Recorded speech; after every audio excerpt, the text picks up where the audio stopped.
Sa itaas ng gusali ay sinabi ni Tom Petty na naituro na nito ang lahat ngunit nagbabala itong mapanganib pa rin ang tinatahak niyang landas. Pero nakahanda daw si Zeppeli dahil kailangan niya talagang mawasak ang maskara na banta sa sangkatauhan kaya binigay ng Master ang malaking bahagi ng hamon energy nito sa kanya. Sa present ay walang takot na lumapit si Zeppeli at umilag sa mga suntok ni Tarkos. Saka tumalon at gumamit ng Tornado Overdrive ngunit nakailag si Tarkos kaya naman nahuli siya ng kadena nito. Dahil di makahinga ay di siya makagamit ng hamon. Hanggang sa tuluyan siyang mahati sa gitna sa lakas ni Tarkos. Halos matroma si Speedwagon sa nasaksihan para sa kaibigan. Subalit nagawa pa ni Speedwagon na ibigay kay Jojo ang ultimate technique nito na Deep Pass Overdrive. Napaiyak na lang si Speedwagon samantala wawasakin pa ito ni Tarkos ngunit hinila siya ni Jojo. Gamit ang bagong lakas ay nagawa din ni Jonathan na masira ang kadena. Wala nang magawa si Tarkos kaya nahiwa niya ang braso nito dahil sa hamon energy mula kay Zeppeli. Dinuraan pa siya nito subalit nang magsabayan sila ay tuluyan ng natalo si Tarkos dahil sa agwat ng kakayahan. Napaiyak na lang ang mga kaibigan sa sinapit ni Zeppeli. Ngunit pinalakas ni Zeppeli ang loob nila at ipinasa ang misyon kay Jojo na matalo si Dio at mawasak ang maskara bago mahuli ang lahat. Samantala nagmakaawa ang isang nanay na huwag saktan ni Dio ang kanyang anak. Pumayag naman si Dio kaya ito na lang ang ginawa niyang zombie. Subalit kinain din nito ang sariling anak dahil wala na sa katinoan. Nagbalik sila Jojo sa bayan ng Wind Knights at nakasalubong nila ang isang lalaki na sinabing ligtas naman ang lahat. Subalit umatake ito na isa na palang zombie pero nahuli ng bida ang dila ngunit sumugod pa rin ito kaya tuluyang tinapos ni Jojo. Dumating ang isa pang lalaki na umatake rin sa bida kaya hinedbat ito ni Jojo bago siya tamaan. Ngunit sinubukan lang daw nito ang kakayahan ni Jojo na kinwento daw sa kanya ni Zeppeli sa liham na ipinadala. Giit ng lalaki na kasabay niya noon si Zeppeli na nagpapaturo kay Master Tom Petty. Dumating si Strizo na ipinakita ang liham ni Zeppeli dahil humingi pala ito ng tulong sa kanila. Nandoon din si Master Tom Petty na kinamayan ni Jojo ngunit iba ang pagbati nito. Nalaman din nilang patay na si Zeppeli at naramdaman nila ang nakakatakot na aura ni Dio na nasa palasyo. Nagalit ang ama dahil gabi nang umuwi si Poco. Saka nag-alala siya dahil umalis daw ang ate para hanapin siya.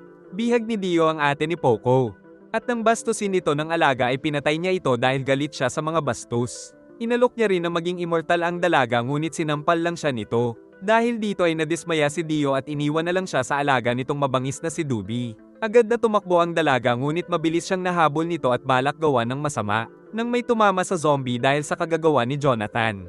Agad din itong sumugod sa kanya at nasugatan siya ng mga ahas. Nakita nilang may mga cobra pala itong alaga kaya nanganganib sa kamandag si Jojo.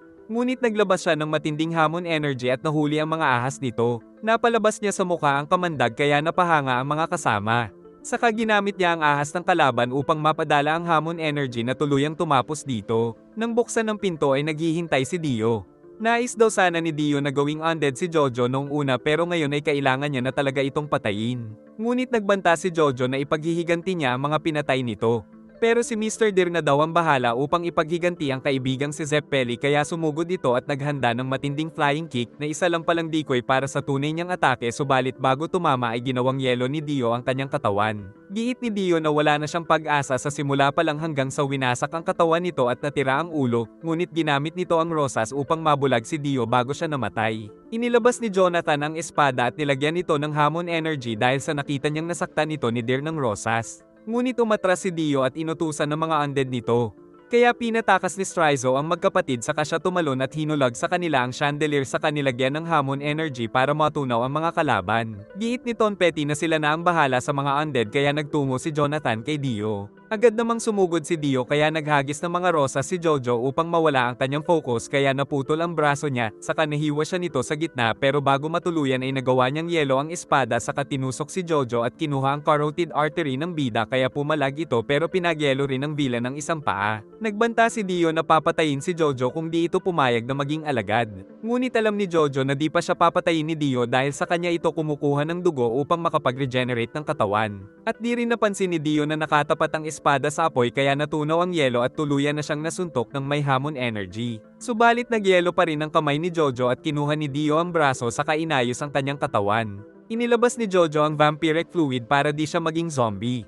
Sinabi ni Dio na walang kwenta lang ang hamon energy ni Jojo sa kasumugod subalit nakahanda na pala ang kamao ng bida na may nag-aapoy na hamon energy na sinubukan pang masalag ni Dio, subalit nakatagos ito sa katawan ng villain at hindi ito makapag-regenerate dahil sa hamon energy ni Jojo. Ngunit nakagamit pa ito ng laser beam na muntik na ang ulo ni Jonathan. Sa katuluyang nahulog si Dio mula sa kastilyo. Pagkatapos nito ay nawalan na ng lakas si Jojo ngunit nakita nilang malungkot din ito dahil kinailangan niyang patayin ang kababata. Ngunit si Speedwagon ay masaya dahil naipaghiganti na nila si Zeppeli. Upang di umabot ang hamon energy sa utak ni Dio ay pinutol niya ang sariling ulo. At agad siyang natagpuan ng isang alagad upang iligtas. Nakarating ang balita sa dyaryo tungkol sa mga nasawi at sa 4 na tao na sinunog ang mga damit at winasak din nila ang isang maskara. Ikinasal na rin sila Irina at Jonathan at patungo sila sa Amerika para sa honeymoon. Na-late si Speedwagon sa pag-alis nila Jojo. Samantala si Father Sticks ay patungo sa Mexico para sa misyon. Isang box ang ipinadala daw ng isang lalaki na nagbayad ng malaki upang ipadala ito. Saka nagpaalam na sila sa ating bida na patungo sa bakasyon kasama ang asawa. Sa karagatan ng Atlantiko ay na-inlove si Irina sa mga ibon kaya napayakap siya sa asawa at inisip ng dalawa na sana ay di na matapos pa ang mga sandaling ito. Samantala ang lasenggong pastor ay nakita ang kahon na inakalang may kayamanan. Masaya habang nagde-date ang bagong kasal.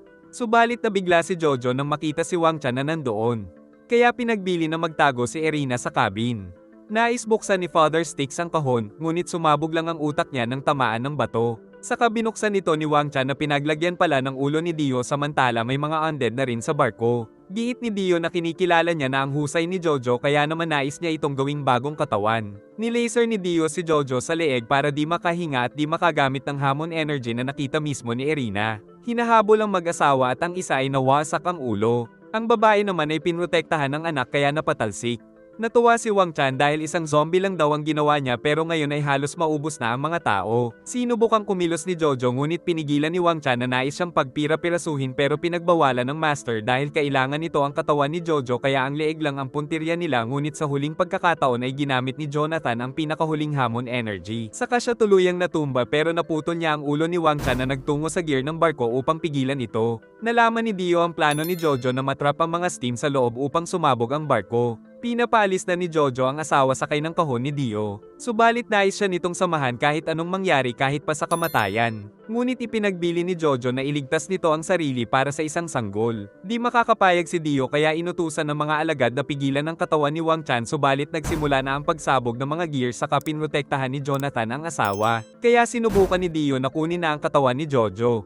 Subalit tinusok siya nito ng bakal mula sa likod. Sa kaniyakap ito upang di na makatakas at hiniling na hanapin ni Irina ang kaligayahan sa katuluyang namatay at tuluyan na ring sumabog ang barko. Ngunit nakaligtas si Irina kasama ang sanggol sakay ng kahon at ipinangako na malalaman ng ipinagbubuntis niya ang alamat ng ama nito. Na-rescue si Irina sa loob ng 2 araw at ngayon napansamantalang natapos ang alamat ng Stone Mask. Lumipas ang 49 na taon ay naging mayamang negosyante ng oil si Speedwagon at inanyayahan niya ang grupo nila Strizo. Sumakay sila sa private plane upang puntahan sa Mexico ang nadiskubre ng kanyang archaeological team. Sa isang abandonadong gusali ay merong mahabang daan at sa loob ay may napakalaking chamber, kung saan nakita nila ang napakaraming stone mask na di nila alam kung saan nagmula at kasama nito ang isang nakapangingilabot na estatwa. Isang turista ang bumibili ng cola nang biglang kinuha ang kanyang pataka. Ngunit nahuli ito at binanata ng mga pulis. Pero di daw siya ikukulong kung bibigyan sila ng porsyento sa mga nananakaw nito. Dumating ang turista na pinagtakpan ng binata at sinabing binigay niya mismo ang wallet.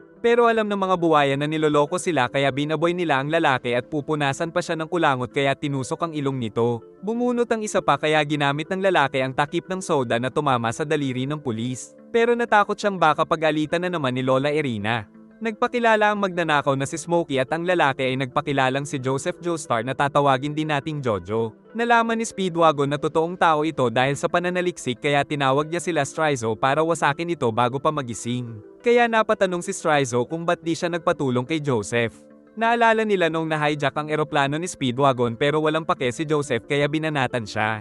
Kaya nag-init si Joseph at inatake ang pilot upang mapatay ang mga ito sa pag-crash ng eroplano. Ngunit nailigtas ni Jojo si Speedwagon sa pagtalon sa eroplano. Sa present ay sinabi ni Speedwagon na hindi isang gentleman si Joseph kaya ayaw niyang isama sa misyon. Ngunit biglang pinatay ni Strizo ang mga kasama at sinipa niya si Speedwagon. Dahil nais pala ni Strizo na gamitin ang maskara upang mapanatili ang kabataan. Kaya nilagyan ng dugo ang mask at na-activate ito.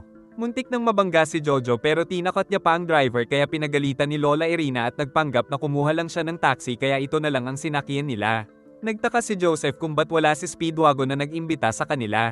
Tinanong din niya kung nagkaroon din ng relasyon ng lola kay Speedwagon pagkatapos mamatay ng lolo kaya nabanatan siya. Napansin ni Smokey na maagang namamatay ang mga Joestar dahil maagang namatay ang lolo ni Joseph na si Jonathan. Ang anak nila Irina at Jonathan ay napangasawa ang baby na iniligtas ni Irina sa barko at ito ang naging mga magulang ni Joseph. Pero ang anak ni Irina ay namatay sa digmaan at ang asawa nito ay namatay sa sakit kaya naisip na malungkot ang buhay ng maglola. Nagagalit ang isang lalaki sa resto dahil ayaw niyang makakita ng mga hampas lupa. Pero dahil Speedwagon Company ang backer nila ay wala itong nagawa. Nagalit si Joseph at di naman siya pinigilan ni Irina. Saka na-predict ni Jojo na hinahanap nito ang brass knuckle at nalalaman niya rin ang sasabihin nito. Dahil sa dugo sa damit ay nalaman ni Jojo na kakagamit pa lang nito ng sandata. Nainis ang lalaki kaya pinagsusuntok si Joseph. Ngunit di ito nasaktan at siya pa ang natusok ni Jojo kaya napahanga ang mga tao. Humingi ng paumanhin ang kasama nito at sinabing napatay daw si Speedwagon sa Mexico at ang suspect ay si Strizo. Nagbabala si Smokey na mafia ang lalaki pero naniwala si Jojo sa sinabi ngunit sinikmuraan pa rin dahil sinabi ang malungkot na balita sa harap ng kanyang lola. Giit ni Irina na ang kinakatakot niya ay ang masangkot ang apo sa stone mask ngunit nakahanda si Jojo.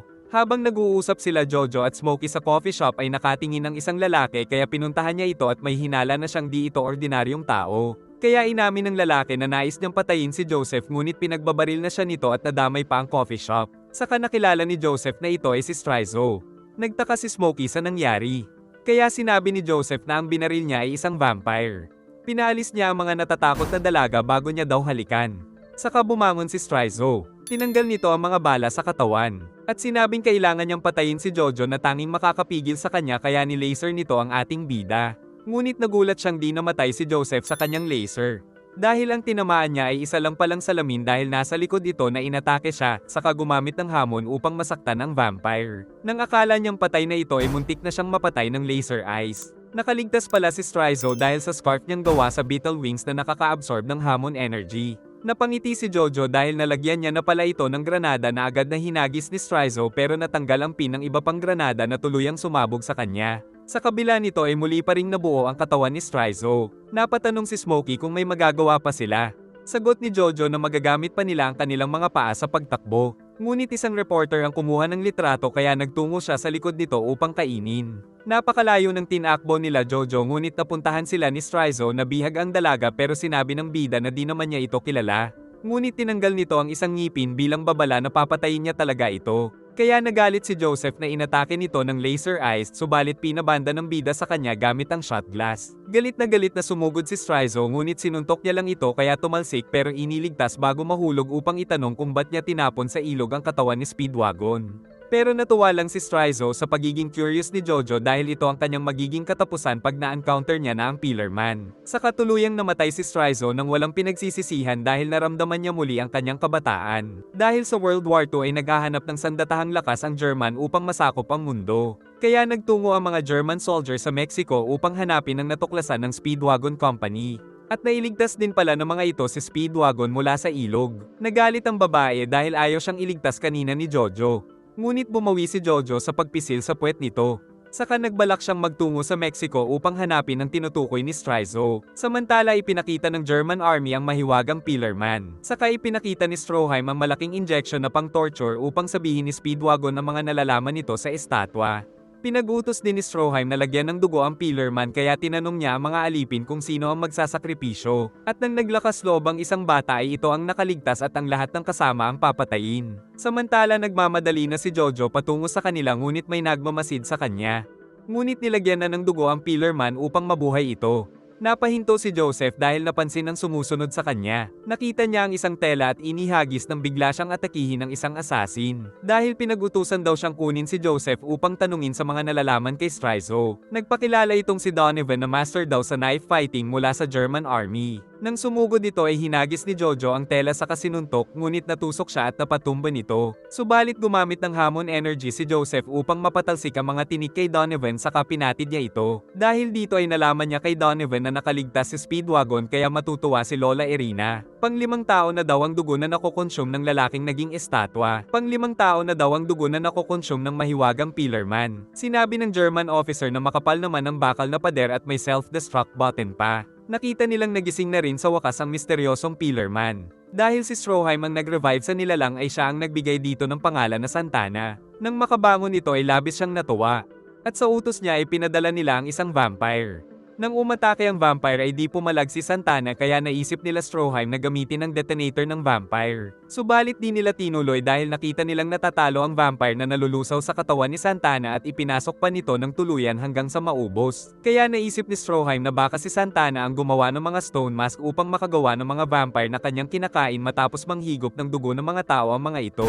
Napansin nilang lumaki si Santana at napatanong si Speedwagon kung matalino ito. Bigla nitong nasabi ang pangalan ni Stroheim kahit di naman sila nito naririnig. Nakita ni Joseph ang kinaroroonan nila Speedwagon. Nakita niyang kakaiba ang body check ng mga bantay dahil tinitignan din nila ang tahong. Nagpanggap si Jojo na isang babae pero nais siyang barilin. Kaya pinuntirya niya ng mga takip ang buko na nahulog sa dalawang sinipa niyang gunggong. Saka kinuha niya ang uniform ng mga ito. Nagtataka ang mga German kung ba't nawawala si Santana sa chamber. Kaya pinanood nila ang CCTV footage at nakitang lumusat ito sa vent sa pamamagitan ng pag-dislocate ng buong katawan.